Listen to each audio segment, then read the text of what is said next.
Neimarr was the only writer in the 20th century who created two world-famous iconic detectives. The first, of course, was Hercule Poirot, and the second was Miss Marple.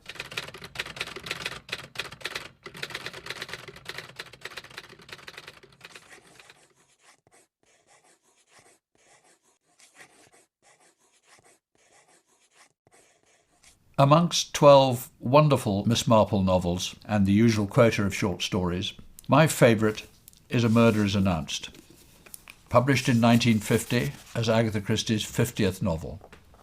It starts with the wonderful statement, "A murder is announced and will take place at Little Paddocks at 6:30 p.m.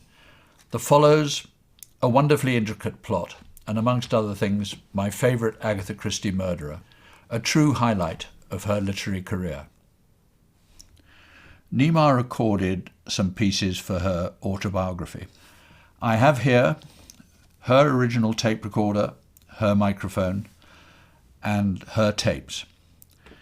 And I think the best way of telling you a bit more about Miss Marple is to let Neimarr do it herself. Miss Marple insinuated herself so quietly into my life that I think I hardly noticed her arrival. I have now no recollection at all of writing Murder in the Vicarage. I don't even remember why it was that I selected a new character, Miss Marple, to act as the sleuth in the case. An old spinster lady living in a village, the sort of old lady who would have been rather like some of my grandmother's cronies. I would not say that Miss Marple was in any way a picture of my grandmother, but she had this in common with my grandmother, that although a completely cheerful person, she always expected the worst of anyone and everything, usually proved right. Certainly at the time I had no intention of continuing her for the rest of my natural life. I did not know then that she would become a rival to Hercule Poirot. People never stop writing to me nowadays to suggest that Miss Marple and Hercule Poirot should meet.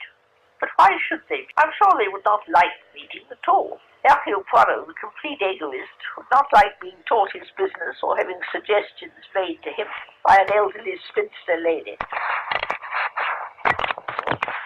Hercule Poirot, a professional sleuth, would not be at home at all in Miss Marple's world.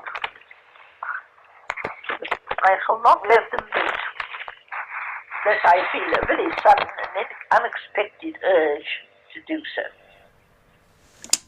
And that reminds me very much of Neimarr, and of two wonderful women, one fictional and one real.